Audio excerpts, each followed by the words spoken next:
Hello guys, welcome back to the Connect. So yes, I'll be back with some long-term formats of the Connect. I'll be doing some big videos maybe later on this week or maybe next week, but just some things that I'm dealing with right now. When I'm done with those, I think I'll be back on the Connect full-time, people. But anyway, how are you?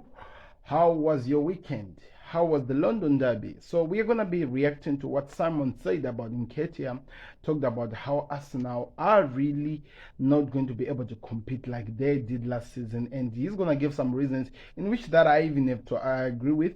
I just had to give you the disclaimer in the beginning, just to let you know that I'm not available, but yet available as well. So it's a little bit confusing. But anyway, let's get into the video. Where are they at, Martin, in your view now? You heard Madison say there, when he hears from Spurs fans in the past, they might have meant a bit soft underbelly, bottlers. No longer that. Is that where they're at now? No longer the Spursy Spurs. Well, I think Tottenham have obviously got off to a terrific start. But I think rush to judgments, all that type of stuff, early in proceedings. But I think that the side is really a reflection of the manager himself. And I watched a lot of him when he was at Celtic. I came in and no one really knew him, got off to a poor start, fought through all of that there, signed some players that players didn't, or certainly weren't known as well too.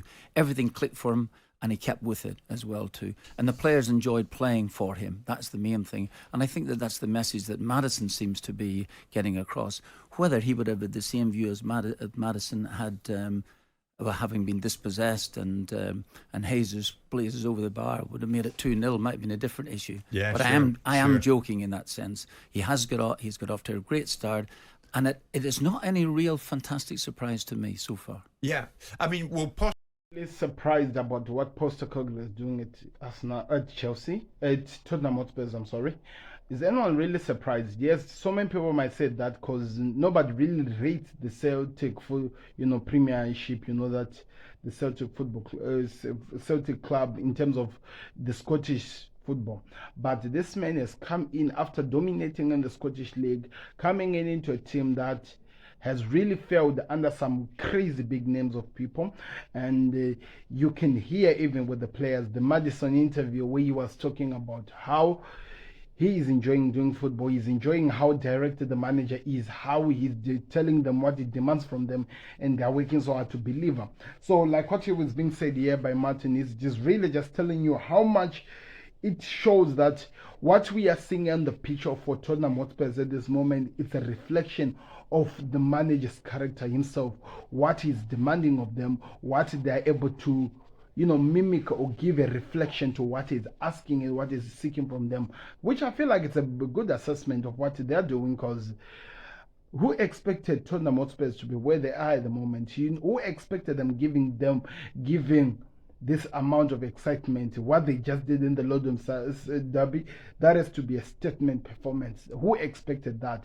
They did not shy away from competition. They did not shy away from attacking and causing problems to this Arsenal team when they were playing them, and the results actually showed why we have to give them respect and why they could go far than where they are right now. So let me hear your thoughts in the comment section on that. Should Postecoglou only be ultimately judged, Simon, as and when he ends Tottenham's trophy drought? I suppose an element of yes. I mean, there were two things that he needed to arrest. He needed to arrest the decline in the relationship between the supporters, the team, the ownership model, and give them something to feel a little bit better about. And then he needed to make the team play in a certain way. And then, of course, ultimately, the end game is that you have to win something. He himself has turned around and said that there isn't any ceilings to his opportunities, doesn't believe in them. I mean, I'd said before this game that I felt that Spurs would get something out of this game. I didn't think they'd win. I thought they'd get a draw, and that's precisely what they did. In the same. Remember of the interview that the Tottenham manager had with TalkSport, right? I think with Simon Jordan and if I'm not mistaken, I think it was Simon Jordan, Paul Slot or something like that, where the manager talked about how he outplayed or maybe downplayed the talk of titles, the talk of demanding that they need to win titles for them to be celebrated. Of course, that will always haunt him. I think he should have been wise about saying those types of things, especially with the British media. They're very good at eating people alive for saying things maybe out of maybe out of the topic, or maybe they say things, people will say things wrongly than what they were supposed to do. People should be ready for anything, not to give them something to keep eating you about. And in this case, you find that Simon Jordan is really looking at it and is actually highlighting that he is the one who downplayed that they're not interested in trophy.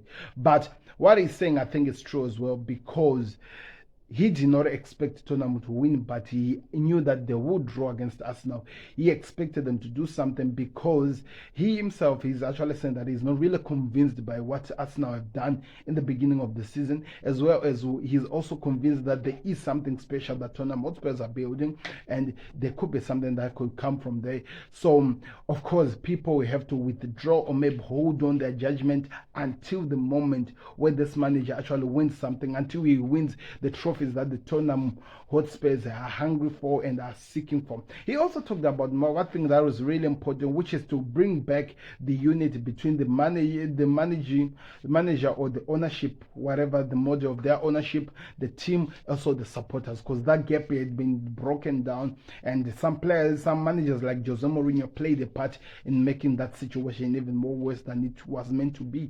So he's just giving you an idea of where these guys are building from and where we could expect them to be. Now let's hear what he's going to say about Arsenal, because I think that's where this conversation become more interesting. The way that, Jesus picked Maddison's pocket, he picked Jorginho's pocket, and up they went and scored against them. Look, Spurs are playing with a slightly more cavalier attitude, a slightly braver attitude, and that's refreshing for the fans. Right now, they're in good nick. They've played the argument's been you haven't played anybody, you've beaten everybody, that ultimately is beneath you. You're going to play Arsenal, you're going to play Liverpool.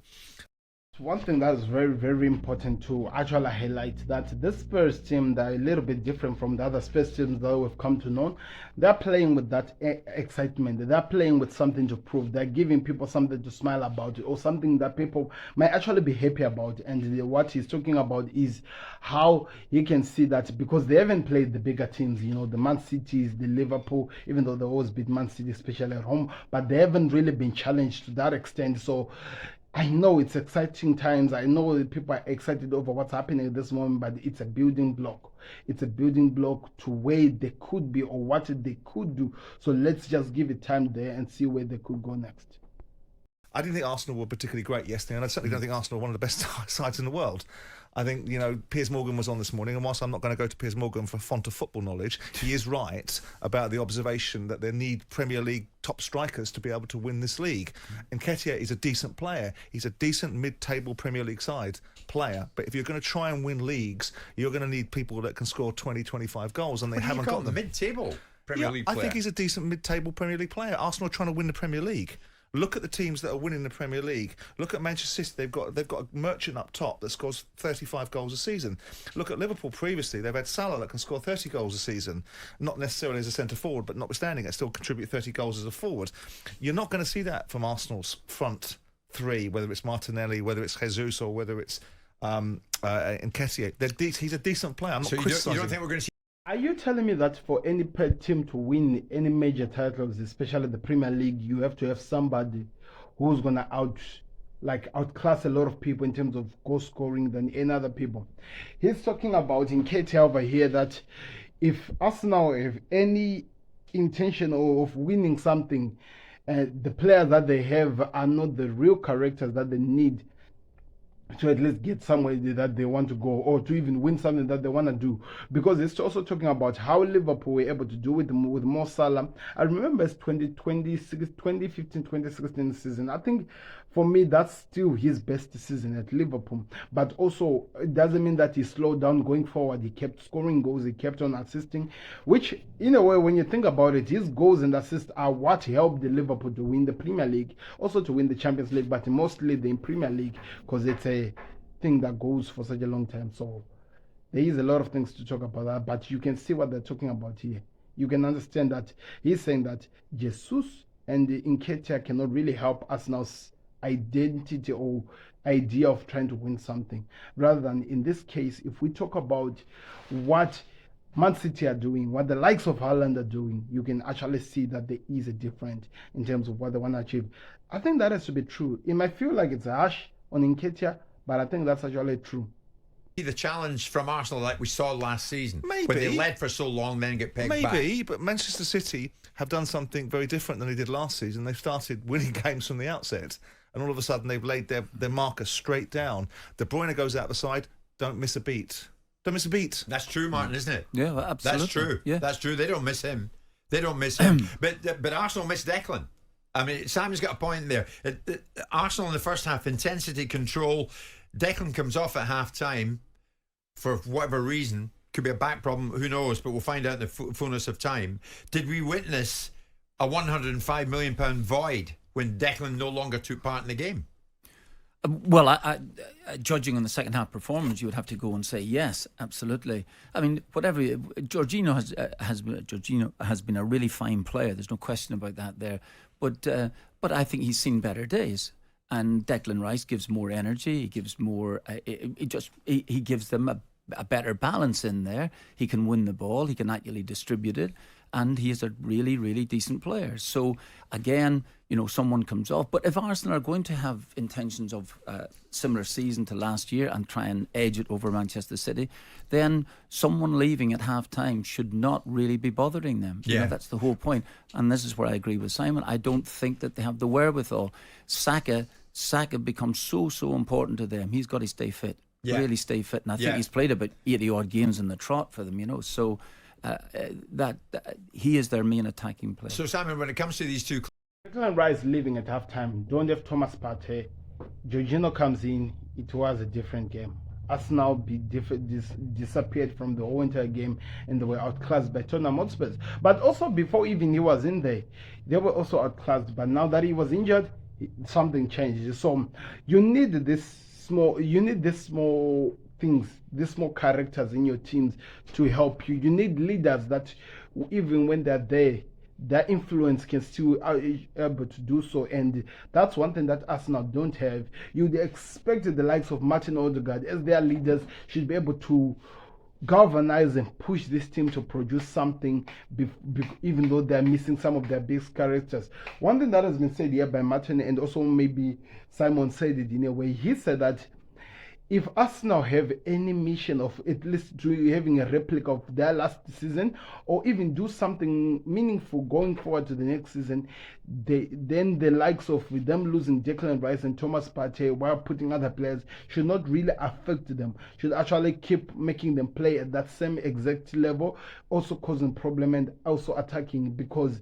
if one player goes out and that's how the season dies, then it's gonna be a long season for them, because they did that with Saliba last season. Now we are looking at Declan Rice. Thomas Partey is out.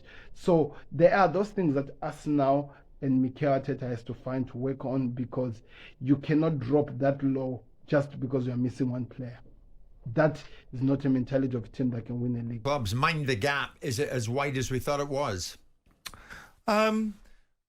Look, I mean, it was last year and it's a new season and we're 6 games in.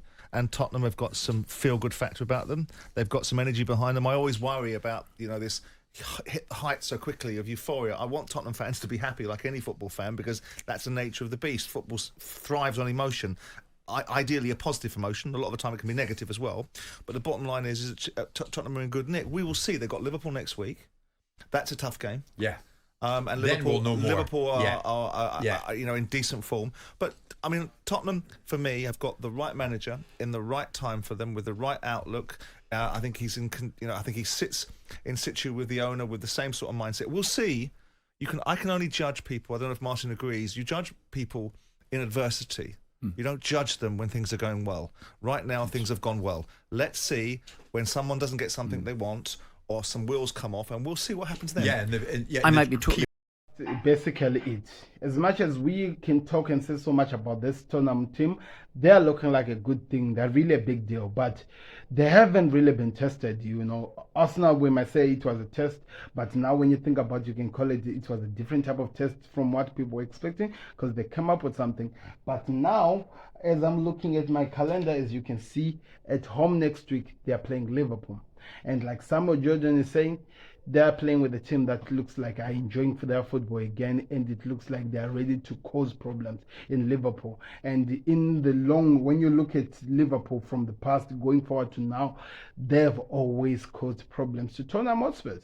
Now this is the second question that will be asked to Postecoglou, and the question is that will he deliver? Will he answer when he's dealing with the likes of the Darwin Nunes, the Mo Salahs, that will be causing problem at the backline.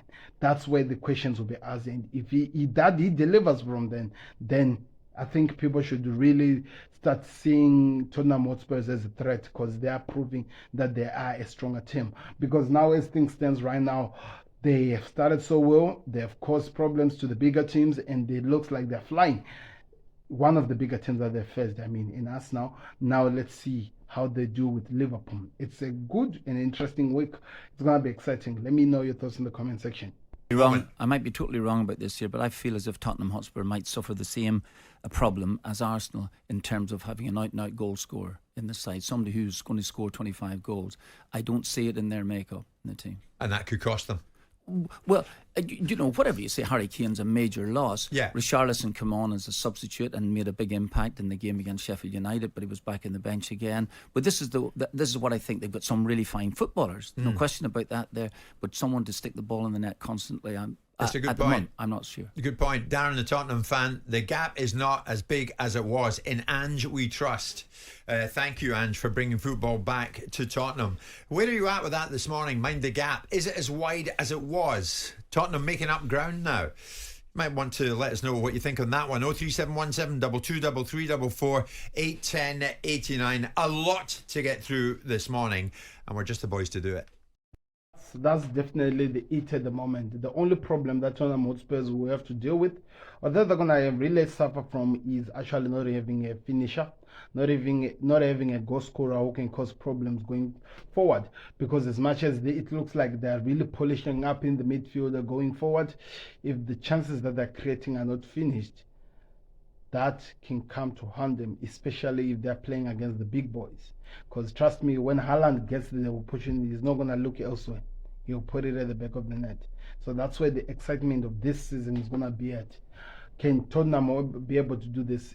Is this going to cause problems to them? I don't know. I want to hear your thoughts in the comment section. What do you think? Like what what White is asking here. Where do you see Tottenham at, and where do you see Arsenal at? And can they also have the same problems as Arsenal if they cannot at least miraculously produce a goal scorer maybe in January transfer? I'm out.